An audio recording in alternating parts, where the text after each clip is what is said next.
Você já teve a sensação de que seu salário não está durando nada, que sobra mês no seu salário? E o seu custo mensal, sem fazer nada, ele subiu de preço. Seu aluguel ficou mais caro, o restaurante ficou mais caro, a parcela das coisas que você tem ficou mais cara. E hoje em dia você está ganhando uma renda que é boa, considerada para os padrões da média nacional. Você ganha bem, mas você sente que seu dinheiro está indo embora e não está sobrando para nada. E isso não está acontecendo só com você e também não é só um problema de organização financeira.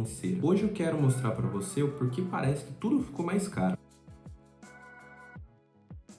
Fala pessoal, eu sou o Gabriel, sejam bem-vindos a mais um vídeo. Hoje a gente vai falar de um tema muito comum na vida de todo mundo, e isso afeta todo mundo, independente da classe, que é o preço das coisas, o porquê que tá tudo absurdamente caro. Já peço para você se inscrever no canal e deixar o like se você gostar desse vídeo, e também clicar aí no hypar se você está assistindo no celular, para que esse vídeo possa chegar para mais pessoas. Desde já agradeço a você que está assistindo e a todo mundo aí que tá ajudando a gente no canal.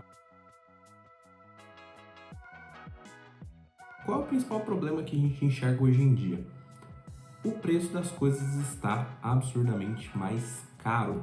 Existem fundamentos? Às vezes é importante você entender se esse problema financeiro que você sofre hoje é puramente inflacionário ou tem um quesinho aí de organização financeira que você precisa trabalhar. Quando a gente conversa com as pessoas, normalmente elas acabam confundindo um pouco a questão da organização financeira com o aumento de fato dos preços. Quais as principais dores que eu sempre recebo? Não sei para onde meu dinheiro está indo. O meu custo de vida subiu, mas eu não agreguei nada. E isso pode ser efeito de um fenômeno econômico que está afetando a sua vida. Um ponto importante: o que é inflação? A inflação, pessoal, é nada mais, nada menos do que o aumento do custo do dinheiro. Então é basicamente o seu dinheiro perdendo valor ao longo do tempo. Pessoal, se a gente usar a calculadora do cidadão ou pegar dados ali do IBGE, a calculadora do cidadão é um exemplo mais prático. R$ 100 de 2006, que é exatamente 20 anos atrás, é equivalente a R$ 330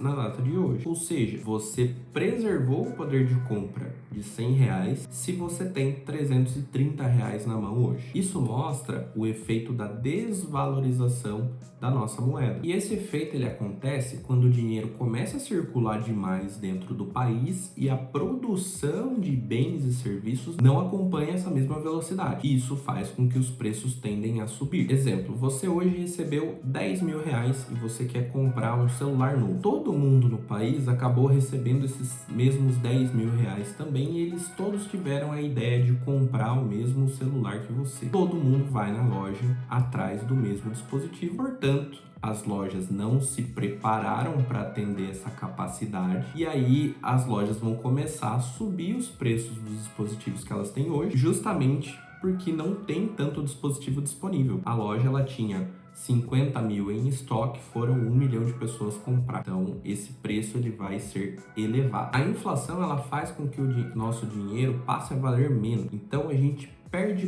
poder de compra mais do que a inflação. E isso é um ponto que acaba afetando muito nós brasileiros no dia a dia. Como eu disse anteriormente, R$ 330 de hoje equivalem a R$ 100 dos anos 2006. Isso mostra que a gente precisa cada vez mais ter mais dinheiro para comprar as mesmas coisas. E ao passo que a gente tem o salário mínimo, ele não acompanha esse ritmo. Então a gente vai ver um custo de vida ficando cada vez mais caro e os salários não necessariamente acompanhando.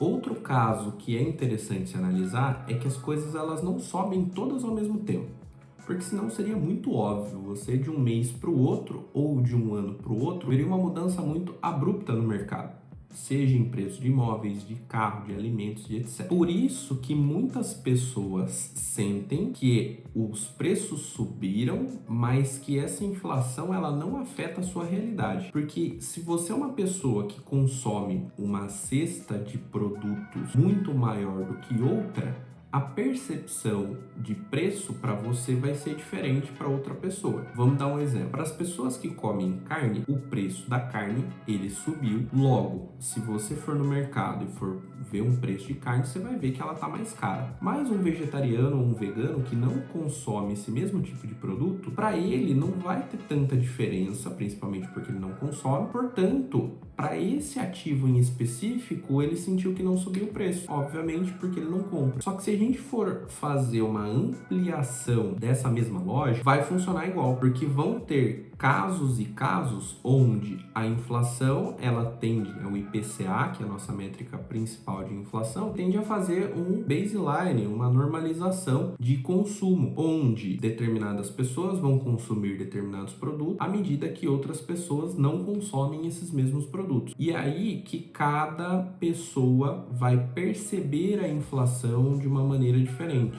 Cada família tem a sua própria inflação, baseada nos seus padrões de consumo. Outro exemplo disso são famílias que têm filhos versus famílias que não têm filhos. Famílias que têm filhos, eles têm um custo maior com educação do que famílias que não têm filhos. Portanto, a percepção dos custos de educação vão ser totalmente diferentes. Logo, o custo familiar pode aumentar ou reduzir de uma maneira diferente nesses dois casos. Uma família com filhos pode sofrer mais com educação, um jovem pode sofrer mais com aluguel, uma família grande pode sofrer mais com alimentação, o aposentado pode sofrer mais com saúde, o empresário pode sofrer mais com energia elétrica.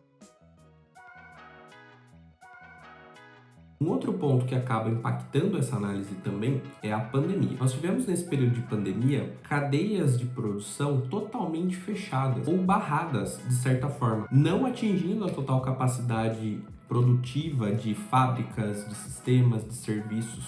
Isso gera aquele primeiro exemplo, onde a gente tem os 10 mil reais e você precisa comprar um dispositivo celular, um aparelho. A demanda por esse tipo de produto não caiu. As pessoas não pararam de comprar carros, as pessoas não pararam de comer, as pessoas não pararam de consumir energia elétrica, internet. Então, a demanda continuou a mesma, mas a oferta desses produtos diminuiu. Portanto, os serviços, os valores agregados subiram. Então a gente tem um desequilíbrio entre a ponta que fornece esses serviços versus as pessoas que compram. Outro ponto que também impacta, além disso, foi uma série de estímulos econômicos que todas as economias. Outro ponto que isso impacta é a série de estímulos econômicos que vários países injetaram em suas economias. A gente pode citar um exemplo do governo americano, que injetou mais de US$ 1 trilhão na própria economia para tentar salvar. Lembrando, se a gente cria mais dinheiro, a gente também aumenta a inflação, porque existe mais dinheiro circulando no mercado e os sistemas produtivos eles não conseguem compensar, não conseguem produzir o suficiente para que as pessoas gastem todo esse dinheiro. Portanto, vão existir pessoas que querem comprar determinado produto, mas ele ainda não está na plataforma ou não está na prateleira do supermercado. Isso vai fazer com que as pessoas comecem a buscar mais esses produtos, gerando também um aumento na inflação. Custos logísticos também impactaram bastante. A pandemia, todo mundo ficou dentro de casa. A única forma de você ter acesso a produtos era através de delivery ou entrega.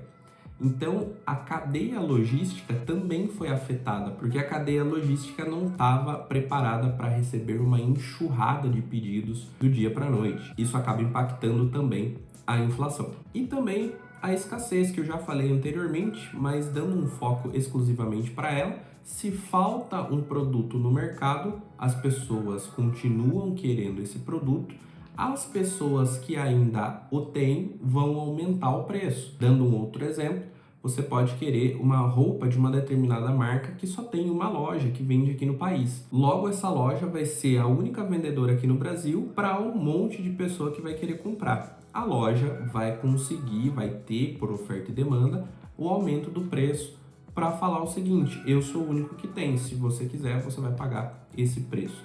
É um comparativo super simples, mas na prática isso que acaba acontecendo. Além disso, Você passa a sua vida inteira tentando economizar e às vezes em coisas grandes e muitas das vezes em coisas pequenas. Mas a grande sacada é não deixar o seu dinheiro parado enquanto o preço das coisas sobem.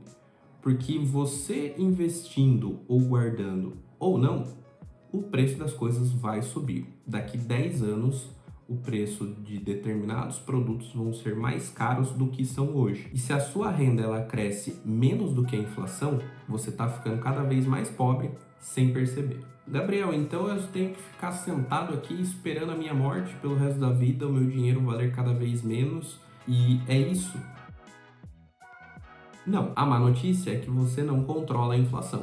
A boa notícia é que você controla a sua estratégia financeira. E aqui eu posso te dar 3 exemplos básicos de que você pode fazer para melhorar a sua relação com a inflação e o preço das coisas. Primeiro, você pode começar a ganhar mais, aumentar a sua renda, de forma que você, ao invés de manter o seu R$ 100 do poder de compra do exemplo anterior, você passe a ter os 330 para comprar a mesma coisa. Então, você aumenta a sua renda mensal, seja através de educação, seja através de algum serviço extra, alguma habilidade que você tenha. Você pode aumentar a sua renda mensal a partir disso. Segundo ponto, você pode investir. Investir com ativos que são vinculados à inflação. A partir do momento em que você passa a investir em ativos vinculados à inflação, toda vez que o poder de compra diminuir, a inflação ela sobe e, como consequência, a sua aplicação financeira também sobe e você preserva poder de compra. Isso é um ponto também super importante. E o último ponto, que é o terceiro, é ter um planejamento financeiro. Saber que a inflação ela vai te afetar, dormir tranquilo com isso, e ter um plano de médio e longo prazo para que você consiga fazer o seu patrimônio crescer mais do que a inflação corrói o preço das coisas. Quem tem plano financeiro consegue se adaptar, consegue ver quais possíveis cenários e sabe o que fazer diante deles. Quem não tem só vai reagir a problema quando os problemas vierem. O grande problema é que a gente foi ensinado a guardar dinheiro, mas ninguém ensina como proteger esse dinheiro ao longo do tempo. E aqui a gente não está falando do melhor investimento ou do pior. Nós estamos falando apenas de preservar poder de compra. Porque no longo prazo existe uma grande regra que é importante. Por mais que seu dinheiro cresça e você tenha a percepção de que o número na conta bancária aumentou, se o preço das coisas ficou mais caro do que o que você ganhou dinheiro, na realidade você perdeu, porque a inflação, que é o ladrão oculto, ela veio e tomou a diferença. Então você teve a sensação de que ficou mais rico, você tem a sensação de que você ganha mais dinheiro, só que na prática as coisas elas acompanham e ficam cada vez mais caras. Bom, pessoal, espero que vocês tenham gostado desse vídeo. Eu tentei trazer ele num vocabulário um pouco mais do dia a dia, trazendo um paralelo com as coisas reais que a gente acaba vivendo e dar uma percepção diferente sobre o como as coisas ficaram mais caras. Já aproveito e peço para você se inscrever no canal. Aqui eu vou compartilhar com vocês conteúdo sobre patrimônio, investimentos, planejamento financeiro, aposentadoria, um pouquinho de economia. E é isso. Muito obrigado por assistirem o vídeo até aqui. Deixa nos comentários se você gostou e até a próxima, pessoal. Valeu!